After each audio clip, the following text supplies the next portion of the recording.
Drama serial बेटियां की next episode में आप देखने वाले हैं कि आयज़ा की शादी की तैयारियां आखिरकार शुरू हो जाती हैं। तो जब आयज़ा के वालिद और उसकी फुफ्फो दानिश के घर में शादी का बुलावा देने जाते हैं, तो फुफ्फो जानबूझकर ये बात लगाती है कि फ़िज़ा, शुक्र है तुम्हारी तबीयत बेहतर है, वरना मैं तो समझ रही थी कि शायद तुम आयज़ा की शादी में शामिल ही ना हो सको। वो जानबूझकर ज़ख्मों को कुरेदने की कोशिश करती हैं। उनका यही इरादा होता है कि दानिश के ज़ख्मों पर नमक छिड़का जाए, लिहाजा वो ये आग लगाकर अपने घर चल देती हैं और जैसा वो चाहती हैं वैसा ही होता है। आयज़ा की शादी से दानिश को इतना फ़र्क तो नहीं पड़ता, मगर उसकी सास को मौका हाथ लग जाता है, क्योंकि वो तो यही चाहती है कि कोई मौका मिले और वो दानिश को फ़िज़ा से बदगुमान करे। वो फ़िज़ा को अभी तक दिल से अपनी बहू कबूल करने को तैयार हो ही नहीं रही, लिहाजा वो ऐसा ही करती हैं। जब खाने की मेज़ पर सब बैठे होते हैं तो फ़िज़ा को जलील करना शुरू कर देती हैं। उसको कहती हैं, जिस लड़की ने हमारी इतनी बेइज्जती की, जिसकी वजह से हमारी इतनी बदनामी हुई है, वो खुशी खुशी अपना घर बसाने चल दी है। तुम लोगों के घर की तो रवाज ही अजीब हैं।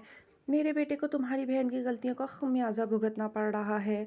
वो ये सारी बातें दानिश के दिमाग में डालने की कोशिश कर रही होती हैं कि वो फ़िज़ा को झगड़ कर और खूब बातें सुनाकर घर से निकाल दे। लिहाजा दानिश ऐसा ही करता है। वो कमरे में जाकर फ़िज़ा के ऊपर चढ़ दौड़ता है। उसको इस बात से बहुत ही ज़्यादा तकलीफ़ होती है। उसको भी ये बात अब चुभने लग जाती है कि आयज़ा, जिसकी वजह से उसकी ज़िंदगी में फ़िज़ा को आना पड़ा, वो अब अपनी पसंद की शादी करके खुशी-खुशी अगले घर जा रही है। लिहाज़ा वो फ़िज़ा से कह देता है कि अपना सामान तैयार करो और यहाँ से चलती बनो। फ़िज़ा बेचारी खामोश हो जाती है, वो ऐसे मौके पर कुछ भी नहीं कर सकती। अपना सामान पैक करके घर जाने लगती है कि उसकी सास उसके सामने आ जाती हैं और उसको कहती हैं कि अब यहाँ से जा रही हो तो दोबारा पलट कर वापस मत आना। फ़िज़ा चुप करके अपना सामान लेके अपने बाप के घर आ जाएगी और वो यहाँ आकर किसी को भी ये नहीं बताएगी कि वह नाराज़ होकर आई है, बल्कि यही कहेगी कि वो शादी के लिए जल्दी आ गई है। दूसरी तरफ फ़िज़ा को भेजने के बाद दानिश को भी इस बात का एहसास होगा कि उससे फ़िज़ा की जुदाई बर्दाश्त नहीं हो रही है।